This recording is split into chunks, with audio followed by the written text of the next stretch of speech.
하나님의 말씀을 보겠습니다. 구약 성경 창세기 7장 6절에서 12절까지를 보겠습니다. 창세기 7장 6절입니다. 홍수가 땅에 있을 때에 노아가 600세라. 노아는 아들들과 아내와 며느리들과 함께 홍수를 피하여 방주에 들어갔고, 정결한 짐승과 부정한 짐승과 새와 땅에 기는 모든 것은 하나님이 노아에게 명하신 대로 암수 둘씩 노아에게 나와 방주로 들어갔으며, 7일 후에 홍수가 땅에 덮이니 노아가 600세 되던 해 둘째 달 곧 그 달 11의 날이라. 그날에 큰 기쁨의 샘들이 터지며 하늘의 창문들이 열려 40주야를 비가 땅에 쏟아졌더라. 아멘.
같이 함께 기도합니다.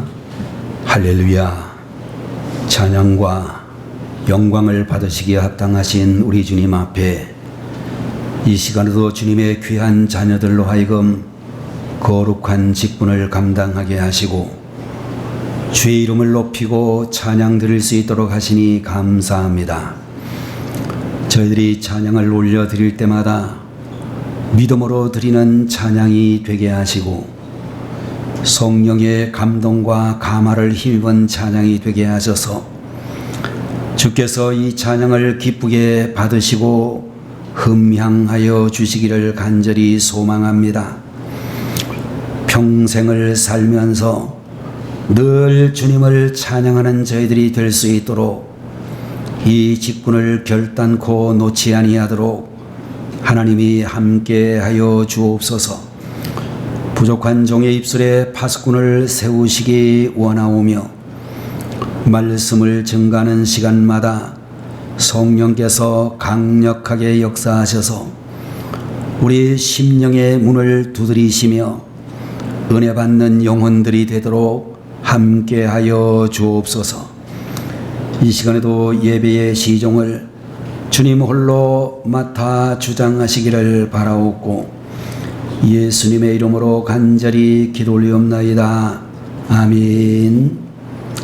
네, 오늘 이 시간에는 창세기 제7장 6절에서 12절까지 있는 말씀을 가지고 한 사람이 필요합니다, 이런 제목으로 말씀을 나누고자 하는 것입니다. 여러분들, 우리가 세상을 보게 되면 이 세상의 모든 사람들이 살아가는 이 세계 속에서 많은 사람들이 의해서 움직여지는 것 같이 보일지라도 실제로는 소수의 사람에 의해서 세상이 돌아간다라는 사실을 알게 되어질 것입니다.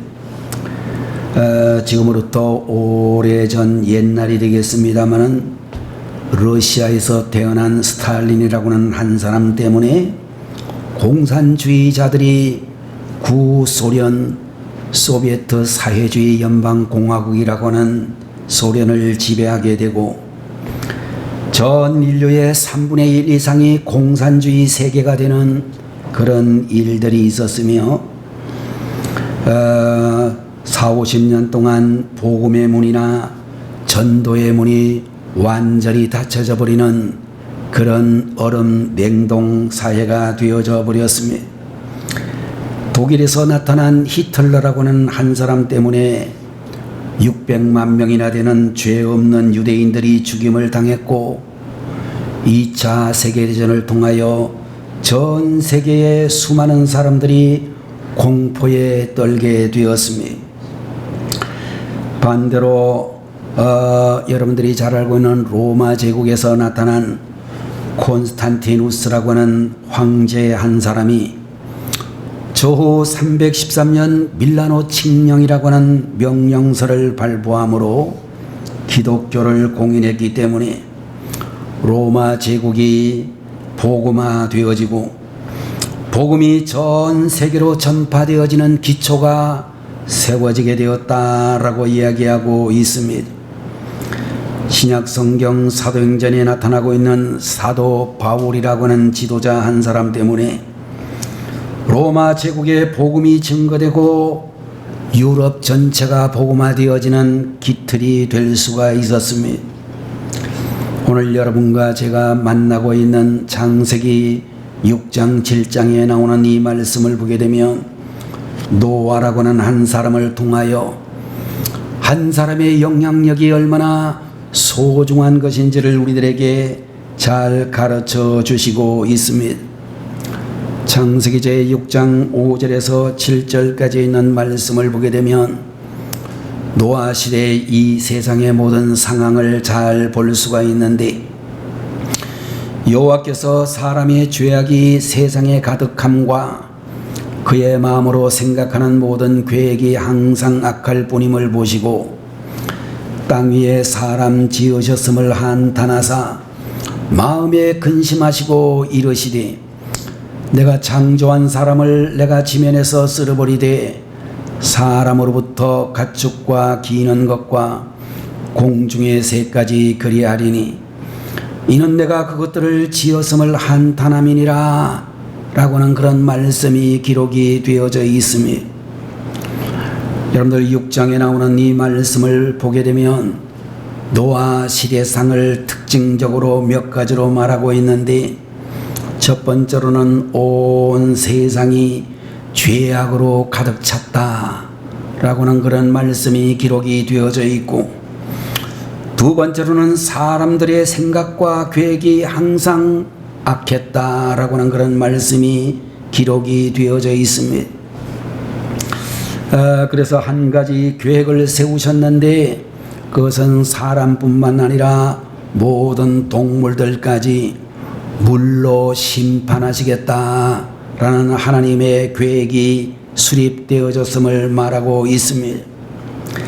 이어지는 창세기 제6장 8절의 말씀을 보게 되면 그러나 노아는 여호와께 은혜를 입었더라 라고 하는 말씀이 기록이 되어져 있습니다. 여러분들, 모든 세상이 죄악으로 가득 차 있었지만 노아는 그렇지 않았다라고 말씀해 주시고 있습니다. 모든 사람들이 악을 저질렀지만 노아는 달랐다라고 말씀하고 있고, 하나님이 근심할 정도로 사람들이 못된 짓을 일삼았지만 노아는 그렇게 하지 않았다라고 말씀하고 있습니다. 그러나 노아는 여호와께 은혜를 입었더라 라고는 이 말씀을 현대인의 번역이라고 하는 성경, 영어 성경을 보게 되면 그러나 노아는 하나님의 눈에 드는 사람이었다, 이렇게 좀 다르게 번역을 하고 있는 것을 볼 수 있습니다. 여러분들, 노아는 어떤 사람인가에 대해서 첫 번째로 말씀드릴 수 있는 것은 하나님의 눈에 든 사람이다, 이렇게 말씀하고 있는 것입니다.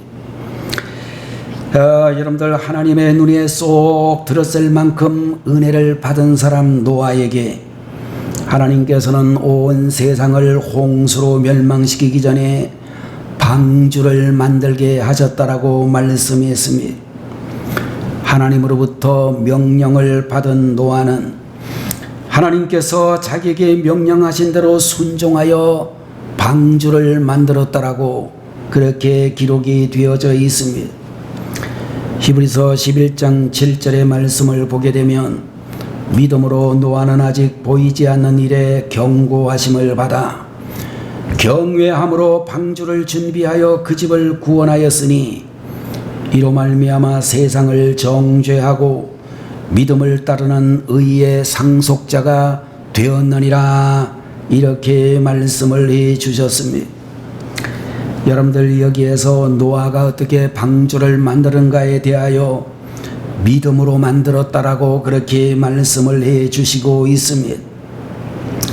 그런데 여러분들, 우리가 조금만 이 구절을 상식적으로 이야기한다면 노아가 나무를 베어다가 방주를 지었다, 이렇게 해야 옳을 것 같은데 성경은 그렇게 말씀하지 않고 믿음으로 방주를 지었다라고 말씀하고 있는 것입니다. 여러분들, 나무는 방주를 만드는 중요한 재료이지만 나무보다도 더 중요한 재료가 있는데 그것이 바로 믿음이라고 그렇게 성경은 우리에게 가르쳐 주시고 있는 것입니다. 아무리 많은 나무가 산더미처럼 쌓여있다 할지라도 노아에게 믿음이 없었다라고 한다면 그는 하나님이 명령하신 방주를 만들지 못했을 것이다, 이렇게 말씀하고 있는 것입니다. 여러분들, 노아가 만든 이 방주는 어느 정도의 크기를 가지고 있는가? 오늘날의 미터법으로 계산을 해보게 되면 길이가 150m에 해당하고 가로의 너비가 25m에 해당하며 높이는 15m 정도가 되는 굉장히 큰 배라고 이야기할 수 있을 것입니다. 여러분들, 우리는 노아가 방주를 지었던 기사를 자세히 읽어보게 되면 그 배를 어디에다가 만들었는가? 산 위에다가 만들었다라고 말하고 있습니다. 여러분들, 우리나라에 유명한 조선소들이 여러 군데 있다라고 알려져 있습니다만은 대체적으로 조선소는 바닷가에서 이렇게 공장을 만들고 바다에 즉시 띄울 수 있는 그런 위치에다가 조선소를 만드는데 노아는 이 방주를 만들 때에 산 꼭대기에서 방주를 만들었다라고 하는 것입니다. 어지간한 사람이라고 한다면 몇 번 고민을 하고 갈등하다가 집어치웠을 것이라고 생각이 되어지는데 노아는 믿음으로 방주를 만들었고 무려 120년에 걸쳐서 방주를 만들었다라고 성경은 우리에게 가르쳐 주시고 있습니다. 히브리서 11장 7절에 말씀한 대로 아직 홍수 심판이 오지 않았지만 홍수 심판이 1년 후가 될지 10년 후가 될지 100년 후가 될지 120년 후가 될지 언제일지 모르지만 그럼에도 불구하고 노아는 믿음으로 하나님 말씀에 순종하여 방주를 지었다라고 말씀하고 있는 것입니다. 오늘 이 시간 사랑하는 우리 성도님 여러분들도 하나님의 눈에 든 사람이 되어 어떤 환경도 우리를 결코 침몰시키지 못하는 그런 믿음으로 인생이라고는 믿음의 방주를 지어가는 여러분들이 되셔야 되겠습니다. 두 번째로 이 노아라고 하는 사람은 어떤 사람인가? 믿음으로 순종한 사람이라고 말씀을 해 주시고 있습니다. 창세기 제6장 22절의 말씀을 보게 되면 노아가 그와 같이 하여 하나님이 자기에게 명하신 대로 다 준행하였더라, 그런 말씀이 기록이 되어져 있고 7장 5절에도 보면 노아가 여호와께서 자기에게 명하신 대로 다 준행하였더라고 말씀하며 9절의 말씀을 보게 되면 하나님이 노아에게 명하신 대로 암소 둘씩 노아에게 나와 방주로 들어갔다라는 말씀이 기록이 되어져 있습니다. 15절과 16절 말씀에도 무릇 생명의 기운이 있는 육체가 둘씩 노아에게 나와 방주로 들어갔으니 들어간 것들은 모든 것의 암소라. 하나님이 그에게 명하신 대로 들어가며 하나 여호와께서 그를 들여보내고 문을 닫으시니라, 이런 말씀을 하고 있는 것을 보게 되면 그는 순종의 사람이었다라고 말씀을 하고 있습니다. 방주를 만드는 것도 하나님의 말씀대로, 홍수 때에 먹을 음식물을 저장하는 것도 하나님의 말씀대로, 짐승들을 방주로 들어가게 하는 것도 다 하나님의 명령하신 대로 순종했다라고 말씀하고 있는 것입니다.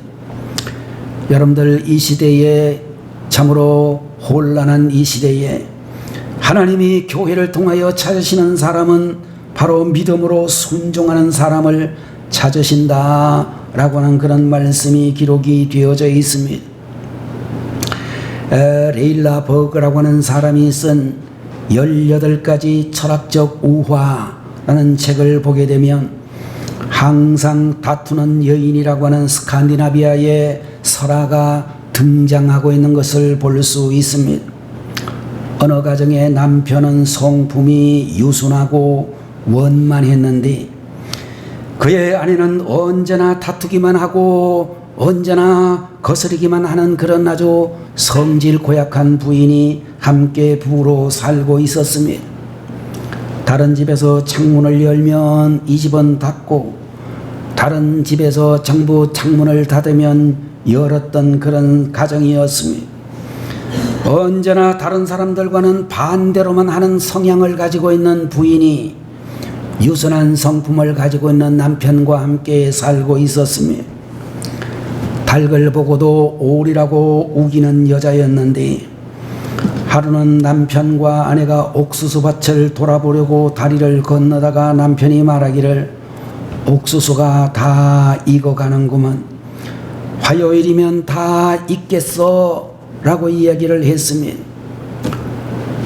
성질 고약한 부인이 말하기를 아니에요, 월요일이면 다 익을 거예요. 남편보다 하루를 땡겨가지고 이야기를 했습니다. 남편이 싸우기가 싫으니까 그래, 월요일이면 다 익겠지.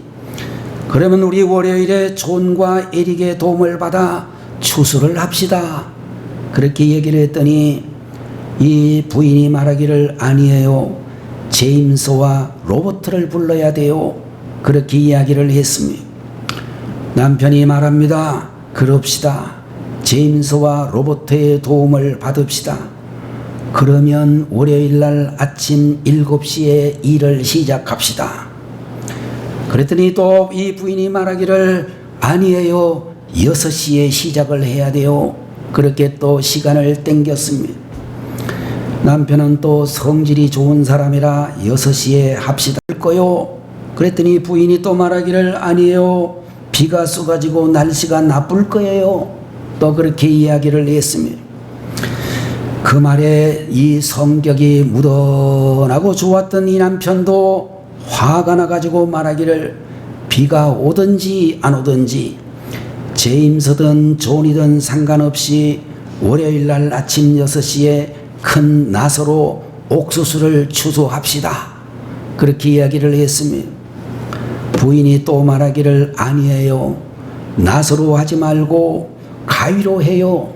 큰 가위로. 그렇게 이야기를 했습니다. 남편이 말씀하기를 아니 옥수수를 어떻게 가위로 잘라? 큰 낫으로 잘라야지. 그랬더니 부인이 말하기를 아니에요. 큰 가위로 해요. 큰 가위. 아내가 또 화를 내면서 말을 했습니다. 남편과 부인이 이제 낫으로 추수를 할 건가? 큰 가위로 추수를 할 건가? 문제를 가지고 싸우기 시작을 했습니다. 남편이 성격 좋은 남편이 그건 안 돼. 낫으로 해야 돼. 아니에요. 큰 가위로 해요. 큰 가위로. 화가 나가지고 앞을 잘 보지 못하다가 가다가 그만 부인이 강물에 빠져버리고 말았습니다. 물속에 잠겼다가 잠시 떠올랐으면 사람 살려라고 말을 해야 되는데 이 아내는 그렇게 하지 않고 물 위로 고개가 올라올 때마다 큰 가위 그러면서 소리를 질렀습니다. 남편은 그럴 때는 얼른 들어가 부인을 건져야 되는데 화가 나니까 건질 생각을 못하고 큰 낫이라고 외쳤습니다. 물속에 잠겼다가 떠오른 아내가 다시 가위 그러고 남편은 낫이라고 그러고 계속해서 가위낫 그러다가 더 이상 손을 번쩍치게 올려가지고 가위질을 하고 나중에는 손도 올라오지 않는 그런 상태가 되어서 남편이 드디어 말하기를 아이고 저 못 말리는 여자 저 반대만 하는 여자 그러면서 발을 동동 구르면서 이제 부인을 찾기 시작을 했습니다. 남편이 친구들을 불러서 아내를 찾기 위해 강 하류로 내려갔는데 아무리 찾아도 아내가 보이지를 않았습니다. 남편이 그때야 말하기를 아이고 내가 실수를 했구나. 아내는 분명히 또 반대로 상류로 거슬러 올라가 있을 거야. 그렇게 이야기를 했는데 남편과 친구들이 함께 강을 거슬러 올라가 보니 진짜로 상류에 죽은 아내가 발견되었습니다. 죽음 앞에서도 반항하고 거스르는 이런 사람 참으로 불쌍한 사람이라고 이야기할 수 있을 것입니다. 여러분들 우리 성도님들은 하나님의 말씀에 대하여 끝까지 거슬렀던 이 부인과 같은 사람이 되지 말고 우리는 하나님의 말씀 앞에 겸손히 순종하는 그런 성도님들이 되셔야 되겠습니다. 여러분들 우리 하나님께서는 순종하는 사람에게 하나님이 끝까지 책임져 주시리라고 믿는 것입니다. 세 번째로 오늘 여러분과 제가 만나고 있는 이 노아라고 하는 사람은 다른 사람을 구원한 사람이었다라고 말씀하고 있습니다. 6절과 7절에 있는 말씀을 보게 되면 홍수가 땅에 있을 때에 노아가 600세라 노아는 아들들과 아내와 며느리들과 함께 홍수를 피하여 방주에 들어갔고 라는 말씀이 기록이 되어져 있습니다. 여러분들 여기에서 우리가 주목할 수 있는 것 중에 하나는 노아의 아내가 그리고 노아의 세 아들들이 그리고 노아의 세 며느리들이 누구 때문에 홍수 심판을 받지 않았는가? 노아 때문이라고 이야기할 수 있을 것입니다. 여러분들 우리들이 잘 알고 있는 우리 한문 가운데서 배선자라고 하는 그런 한글 한문 글자가 있는데 그게 보게 되면 왼쪽에 있는 변이 배주자라고 하는 그런 변에다가 여덟 팔에다가 입구가 있는 그런 글자가 있는데 이것은 경교라고 불리어지는 정말로 중세시대의 이단 중에 하나인 네스토리우스교라고 하는 이 기독교의 한 분파에서 말하기를 바로 이 배라고 하는 이 한문 글자가 노아의 방주를 의미한다, 그렇게 이야기를 하고 있습니다. 배에 올라탄 여덟 식구라는 뜻을 가지고 있는 이 배선자는 노아의 방주를 의미한다라고 하는 그런 해석도 있습니다. 여러분들, 노아 한 사람 때문에 무서운 배 홍수 심판 속에서도 온 가족이 살아났다, 성경은 그렇게 말씀하고 있는 것입니다. 여러분들, 성경을 보게 되면 한 사람 때문에 한 가정이 잘 되었다고는 이야기는 이 외에도 우리가 많이 찾아볼 수 있다라고 하는 것입니다.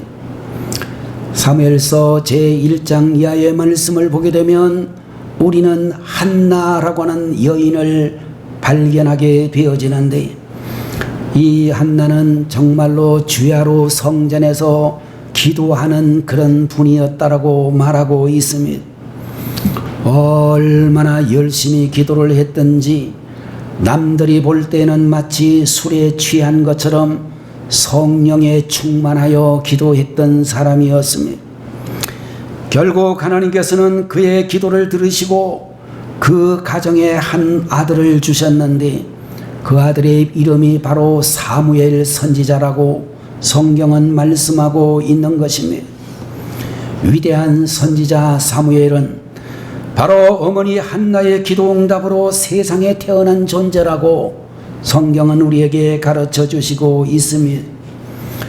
한나라고 하는 믿음의 어머니 때문에 그 가문은 이스라엘 역사상 믿음의 명문가가 될 수 있었습니다. 여리고성에 살던 기생 라합은 천한 기생이었지만 그 라합 한 사람 때문에 여리고성이 무너지는 위기에서 온 가정이 살아났다라고 성경은 말씀하고 있습니다. 아브라함 한 사람 때문에 하나님께 순종했던 믿음의 가문이 시작이 되어졌습니다. 빌립보 관수 한 사람 때문에 그의 온 가족이 복음을 듣고 지구상의 최초의 교회 중에 하나였던 빌립보 교회가 탄생하게 되어졌음을 우리는 알 수 있습니다. 그런데 여러분들, 우리가 성경을 보게 되면 한 사람 때문에 문제가 된 이야기도 많이 있는데, 창세기 9장 말씀을 보게 되면 홍수가 끝난 이후에 하루는 노아가 포도주를 먹고 만취된 상태에서 잠을 자고 있었습니다. 술을 먹고 잠을 잤기 때문에 더워서 그랬는지 모르지만 아마도 옷을 제대로 입지 않고 잔 것 같이 보입니다. 이때에 그 아들 중 하나인 함이라고는 아들이 그 아버지의 벗은 모습을 보고 웃으면서 그야말로 다른 형제들에게 그것을 폭로해 버렸습니다. 함은 아버지의 부끄러움을 덮어준 것이 아니라 오히려 폭로하고 비웃었습니다. 반면에 그의 형이라고 보아지는 셈과 야벳이라고는 두 아들들은 아버지의 부끄러움을 보지 않으려고 뒤로 가서 자기 옷으로 아버지의 부끄러운 모습을 가려 주었습니다.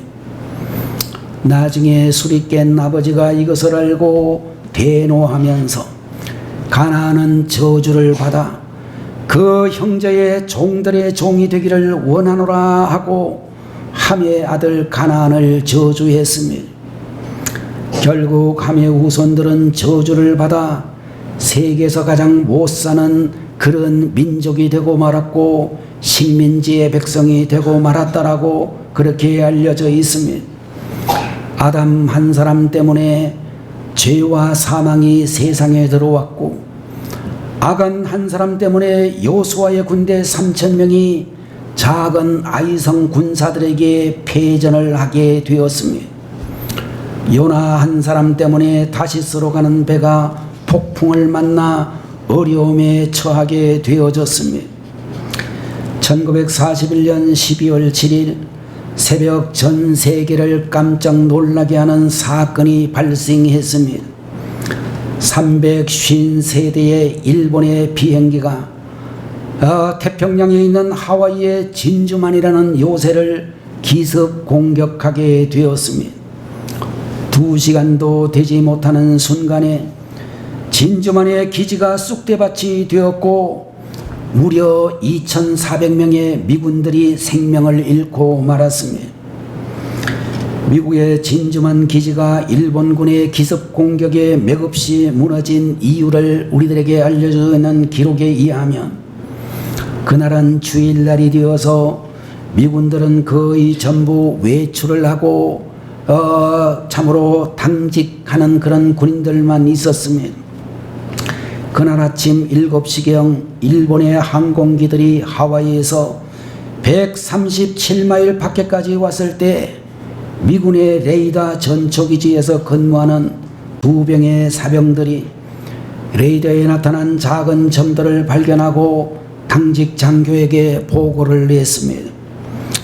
당시 137마일이라고 한다면 일본의 전투기들이 50분을 날아와야 되는 거리였다고 알려져 있는데 레이더 초소의 보고를 받은 젊은 당직 장교 젊은 중위는 염려할 거 없어 그러면서 초소의 보고를 무시해 버렸습니다. 레이더 초소에서 또 보고가 들어왔습니다. 레이더에 잡힌 것은 수없이 많은 비행기들이 일본의 항공기가 틀림없습니다 라고 이야기를 했는데도 불구하고 당직 장교인 이 중위는 또 말하기를 전에도 일본 본토에서 많은 항공기들이 날아온 적이 있었으니 염려하지 말라 라고 말을 하면서 레이더 초소에서 올라온 보고를 완전히 무시해 버렸습니다. 그날 아침 7시 50분경 하와이의 진주만은 일본군 항공기의 기습을 받고 쑥대밭이 되어져 버렸습니다. 책임감이 없는 한 사람의 장교가 충실하지 못했던 결과 본인 한 사람만 망한 것이 아니라 국가 전체에 큰 피해를 입혔다 그렇게 이야기하고 있습니다. 여러분들 이와는 반대로 한서라고 하는 어린 소년이 이웃 마을에 아버지의 심부름을 다녀오는 길인데 해안에 있는 뚜기를 경쾌하게 걸으면서 콧노래를 부르면서 집으로 돌아오는데 갑자기 발길을 멈추고 졸졸졸졸 흐르는 물소리에 귀를 기울이게 되었습니다. 한서는 비명을 지르고 말았는데 뚝 아래에 있는 숨은 한 곳에 구멍이 뚫려서 바닷물이 새어들고 있는 것을 발견했습니다. 한서는 아직 나이가 몹시 어린 소년이었지만 땅이 해면보다 낮은 조국 네덜란드의 상황을 잘 알고 있었고 바닷물을 막고 있는 뚝에 구멍이 샌다는 것은 얼마나 위태로운 일인지를 잘 알고 있었습니다. 주위를 아무리 살펴보았지만 어른들은 한 사람도 보이지를 않았습니다. 인가가 멀리 떨어져 있었기 때문에 사람을 부르러 갔다 오는 것은 더욱 불가능하고 그 사이에 물은 아까보다도 더 세차게 쏟아져 나오는 것을 보게 되었습니다. 허둥대던 한서는 옷저고리를 벗어 자기의 오른팔에다가 감고 뚫어진 구멍에다가 갖다 대었습니다. 이렇게 얼마간 시간이 지나면 누가 와서 도와주리라 그런 생각을 하면서 자기 팔로 뚫어진 구멍을 막았습니다. 10분이 지나고 1시간이 지나도 도움의 손길은 없었고 어느새 날은 저물고 추운 겨울바람은 옷저고리를 벗은 소년의 몸을 꽁꽁 얼어붙게 만들었으며 배도 몹시 고팠으며 한서의 발은 이미 감각을 잃은 지가 오래되었습니다. 집에 돌아가고 싶은 생각이 굴뚝 같았지만 만약 내가 집으로 가버리면 네덜란드는 어떻게 되지 하는 생각에 다시 이를 악물고 누구 없어요 좀 도와주세요 그런 외침을 외쳤지만 공허한 메아리만 되돌아왔으며 다음날 아침 이 뚝을 지나던 마을 사람들에 의하여 이 어린 소년 한선은 시체로 발견이 되었습니다. 몰려온 사람들 중에 한 사람이 한쪽 팔로 뚫어진 틈을 막고 있던 한선을 끌어안으면서 말하기를 참으로 수고가 많았구나. 너의 애국심과 용기가 우리 네덜란드 모든 사람들의 목숨을 구했구나. 그렇게 찬사를 올렸다는 것입니다. 여러분들, 한 사람 때문에 사회가 발전하기도 하고 한 사람 때문에 국가가 멸망하기도 하는 것입니다. 한 사람 때문에 우리가 섬기고 있는, 우리가 신앙생활을 하고 있는 교회가 좋은 소문이 나기도 하고 한 사람 때문에 교회가 나쁜 소문이 나서 전도의 문이 가로막히기도 한다는 것입니다. 한 사람 때문에 가문이 흥하기도 하고 한 사람 때문에 가문이 패가망신하기도 할 수 있다는 것입니다. 여러분들, 예배를 드리고 계시는 우리 교회의 성도님들은 어떤 사람인지 자신을 살피시기를 바랍니다. 나 때문에 우리 집이 복을 받고 있는가? 나 한 사람 때문에 우리 가정에 불화가 생기고 있지는 아니한가? 나 때문에 교회가 성장하고 있는가? 아니면 나 때문에 교회가 성장하는데 방해가 되고 있는가? 여러분들, 우리 때문에 우리 교회에 하나님의 역사가 일어나고 있는지 아니면 오히려 하나님의 역사를 방해하고 있는지, 우리 하나님은 지금 이 시간에도 한 사람을 찾으신다라고 하는 것입니다. 하나님의 계획을 이루어갈 한 사람을 찾고 계신다는 것입니다. 여러분들, 2000여 년이 지난 오늘날에도 하나님은 여전히 한 사람을 찾으시고 정의를 구하며 진리를 구하는 한 사람이 되기를 주님은 기대하고 계신다는 것입니다. 대한민국을 구원하기 위하여, 우리가 살아가고 있는 이 도시를 구원하기 위하여 하나님이 찾으시는 그 한 사람이 되셔야 되겠습니다.